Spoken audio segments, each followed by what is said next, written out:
It's not every day that the world is talking about college admissions, and honestly, for good reason. If you're not applying to college, it's not that interesting. So when I heard about the $25 million college admissions scandal affecting celebrities, business magnates, and YouTubers, I knew I had to make a video about this. As a student who is currently enrolled in an elite university and a college YouTuber, this scandal really hits close to home. I'm going to start by going over the facts of the initial investigation, how it happened, who's involved, and what the outcomes will be. One quick disclaimer before I begin: I'm a college student and a college consultant, but what I am not is an experienced journalist. So, this is my first time doing a video like this. If you have critiques as to how I'm presenting facts versus opinions, or you want to see the list of my sources, just go down into the link in the description and you'll see a whole list of different articles that I've read in preparation for this video. Also, feel free to leave a comment if you disagree with something. I'd love to get a discussion started. Now that we got all that settled, let's get into the details of this case. About 1 year ago, federal prosecutors were looking into a financial executive for securities fraud. The financial executive, knowing he was toast and trying to get a bit of leniency, told investigators that he actually had a lead about a college admissions scandal at Yale University. According to his story, a Yale women's soccer coach was accepting bribes to help undeserving students get into the Ivy League university through the recruitment process. Within a month of receiving this tip, the FBI set up a sting in a Boston hotel room. The financial executive, tapped with a wire, met with Yale women's soccer coach Rudy Meredith, posing as a parent interested in paying him off in exchange for his daughter's admission to Yale. Meredith, who was the Yale women's soccer head coach for 24 years, solicited a bribe of $450,000 from the executive. This meeting provided more than enough evidence for the FBI to further pursue Meredith, and that they did. He was quick to cooperate with authorities and eventually led them to the ringleader of this whole college admissions scandal, William Rick Singer. On the surface, Singer was just a successful entrepreneur with charitable inclinations. He was the CEO of the Edge College and Career Network, and on his website claimed to be a master coach of college admissions who could help students to establish their personal brand. But when investigators stumbled upon evidence that this master coach was actually the leader of one of the largest college admissions scandals of all time, an investigation now known as Operation Varsity Blues was set into motion. What the FBI uncovered about Singer was unimaginable to most people. From 2011 to 2018, Singer accepted a collective $25 million from the world's richest parents in exchange for their children's acceptance into elite schools. But how did he get them in?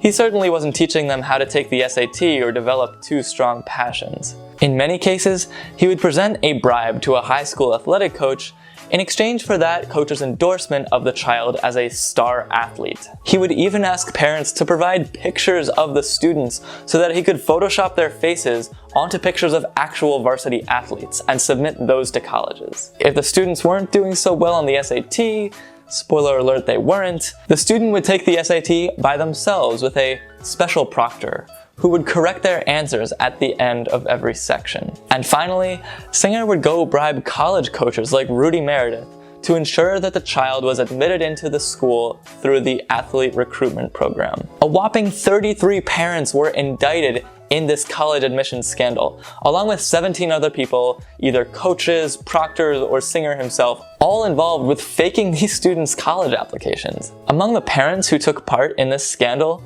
most notable was Full House TV star Lori Loughlin and her husband, whose name I can't pronounce. Read it right there. They were arrested earlier this week, and their daughters, one of which is a YouTuber herself with almost 2 million views, are reportedly dropping out of USC, where they are, on paper, rowers. Like I mentioned, one of the daughters, Olivia Jade, has a YouTube channel with almost 2 million subscribers. Since news of this scandal has broken out though, she hasn't been doing too hot. Olivia Jade immediately disabled comments on all of her YouTube videos, and her most recent video amassed over 20,000 dislikes. According to some sources, Olivia Jade has already lost a brand deal with Sephora, and other brands she partners with are considering dropping her as well. None of the indicted parents or their children have released official statements about the scandal yet, and it is unclear whether all the students knew what their parents were doing. But I do have to go out of reporter mode for just a moment here to say this. If you know so little about the SAT that you are not weirded out when your proctor comes over to grade the test for you, then you should not be attending an elite college. I'm sorry, I said it. So anyway, that is a quick recap of the story, or at least what we know now as of March 16th. Before I get into the lawsuits that were filed in response to this scandal, and talk a little bit about my own opinions on how this is going to affect the college admissions process in the future, I want to give a shout out to our sponsor, Crimson Education. Crimson provides top-of-the-line college consulting services. Yes, the real kind. Just this month, they released this really cool database of extracurricular activities, where students can research extracurricular opportunities by subject and be matched with some of the best programs in the world. When you work with Crimson, they will also put together a full team of admissions specialists to go over your application and see where your weak spots are. They are also now offering a free 20-minute consultation, so check out the link in the description if you're interested in getting that for free. That's $500,000 less than some people I know. Oh, and if you're interested in learning about how to improve your SAT score, write your college essays, find activities that you're passionate about, and general college admission stuff, I'm your guy. Please hit this video with a big fat like to show that you appreciate it, and subscribe to my channel. I post weekly on Saturdays. So back to the video. This college admissions scandal was super alarming to me when I first read about it. But as I continued to research the topic, I realized that things like this have happened before, and they happen pretty much all the time. It's just that it never happens on this large of a scale. Take for example, Jared Kushner's admission into Harvard. Yes, that's the son-in-law of the President of the United States and husband of Ivanka Trump. He bought himself into Harvard. How do I know this? One of the administrators at the Frisch School, where Jared attended, stated the following in an interview regarding Kushner's acceptance to Harvard. His GPA did not warrant it. His SAT scores did not warrant it. We thought for sure there was no way this was going to happen. Then, lo and behold, Jared was accepted.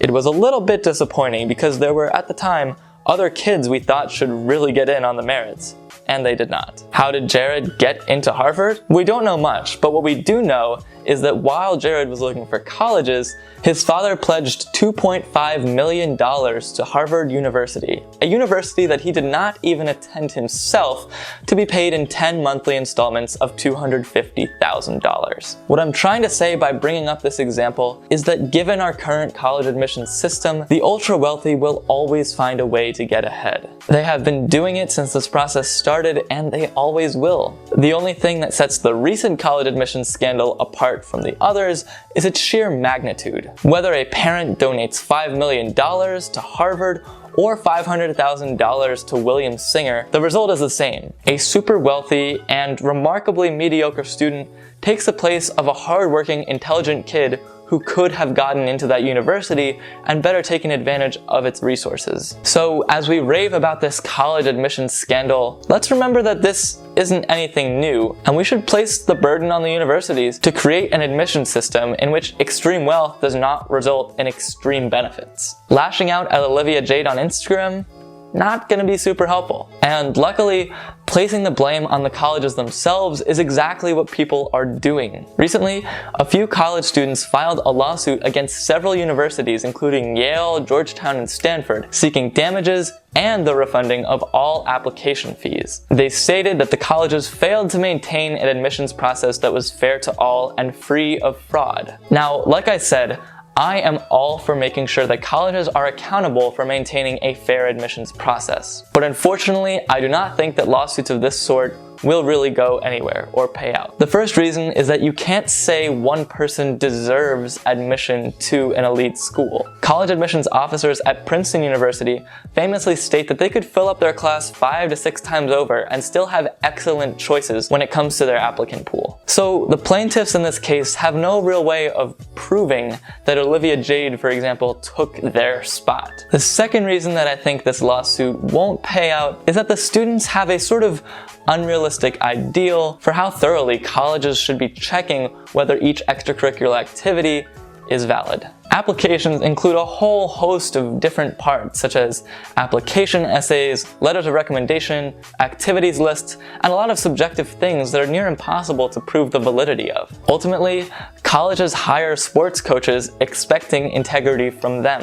And when students like you and me fill out our college applications, colleges expect integrity from us as well. When we break that trust, maybe we'll get into USC, but maybe we'll also become the spotlight of a national scandal and be embarrassed forever. To me personally, that risk is much more costly than the reward of an elite university. That's it for this video, guys. Again, comment down below if you have any thoughts that you want to add on to this conversation. I will try my best to respond to each and every one of them because I think this is super important. Speaking about super important things, 10,000 subscribers is right around the corner, and I want to do a special video for you guys. Please let me know in the comments what you want to see as a 10,000 subscriber special. Right now I have a few ideas floating around. I could do a video with my girlfriend, I could do a vlog type video like a day in my life at Princeton, that kind of thing. I mean, the video is something I want to do for you guys, so whatever you suggest, I will do. That said, if you haven't subscribed already, help me get to 10,000, 20,000, whatever I'm at,